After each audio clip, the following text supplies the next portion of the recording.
So is Georgia going to have a 2020 season? I've got some scoop for you and how we're going to get out of this mess and play football in the fall. Dean Legge from Dog Post, making you a smarter Georgia fan. It took a real turn away from college football playing this fall over the weekend.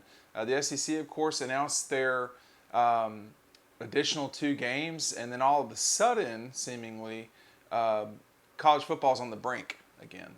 And this is something that it's just surprising because it seems like things are going one way and then they're not. But here's the scoop for you. How did we get into this situation?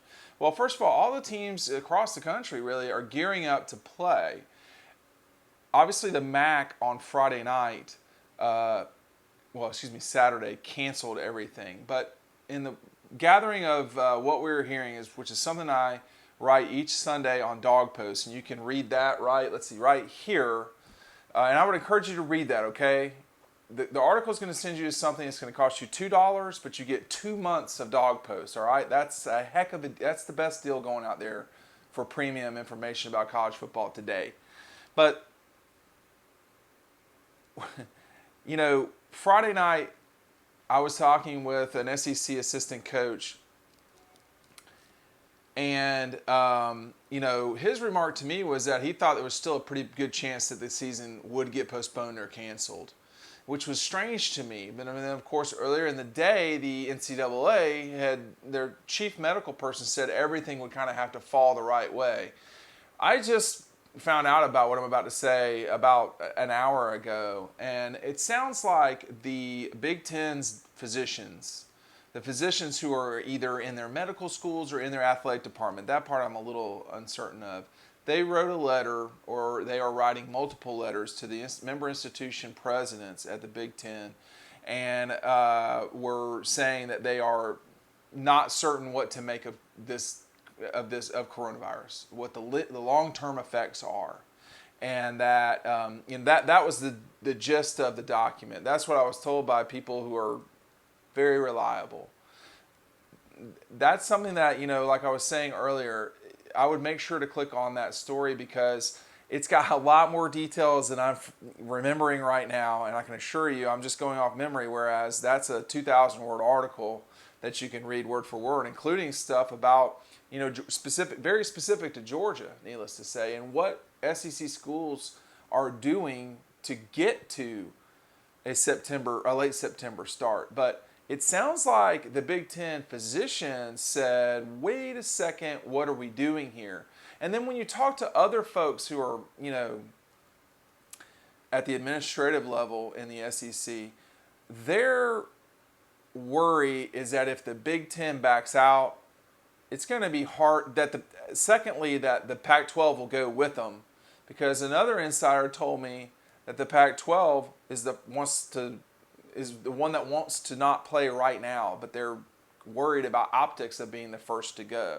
That was on a Friday, so that was probably stuff that was speculative a week ago in the coaching world and administrative world. So could you live without the Pac-12? I think college football, if the other four were comfortable, they'd move forward. But the Big Ten, everybody, it's going to be hard to play without the Big Ten. And you know it, and I do too. You really can't play and have a legitimate national champion when you have arguably the best team in the country in Ohio State sitting out.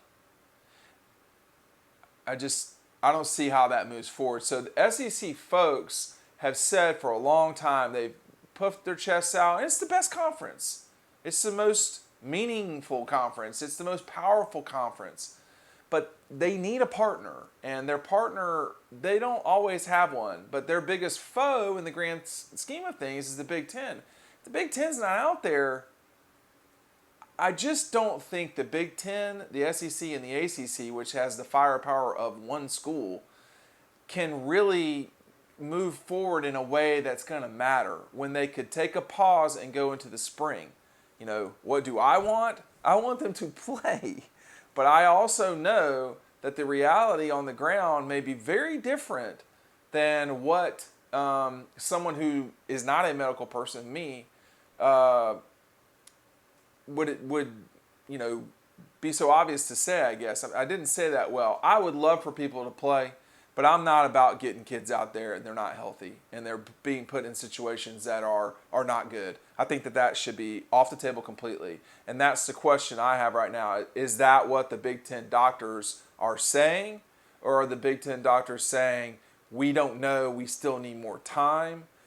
And then that spills into a spring situation. I find it hard to believe as it stands right now that in this fiscal year, this academic year, which will end June 30th, 2021, I find it hard to believe that we won't have some football season. There's so much on the line. There's so many jobs. That revenue, those are jobs. Those are jobs at these schools. I find it hard to believe that and in some cases, those could be sports. We've seen that at Stanford. We could see that at Cal. We could see that at other places. I don't think we would see that at Georgia, but I'm not ruling it out. So I don't know how a college football season moves forward without the Big Ten. I don't think there's any way a college football season moves forward without the SEC. The Big Ten is not the SEC, but it's the closest thing. And I think that's what people need to watch right now. This week is huge. I don't think there's a lot more kicking down the road that can happen. And my suspicion is that the Mid-American, or whatever it's called, the MAC, Ohio, Akron, those guys, they knew what was coming with the Big Ten, and they pulled the trigger. And so I think that's what's going on right now is you've got the Big Ten in many ways is holding college football on pause right now. I'm not going to say hostage because I don't think that's the way they're acting. I think they're trying to figure out what is the best solution here. And I think one of the solutions is not playing in the fall. And I think you need to be prepared for that as much as I do. I've got a business on the line. But I do want you to read this, what we were hearing right here. Often imitated, never duplicated. We've been doing it since 2005. Check it out right here. You can read it $2 for 2 months. It's well worth your while. We'll see you on the website.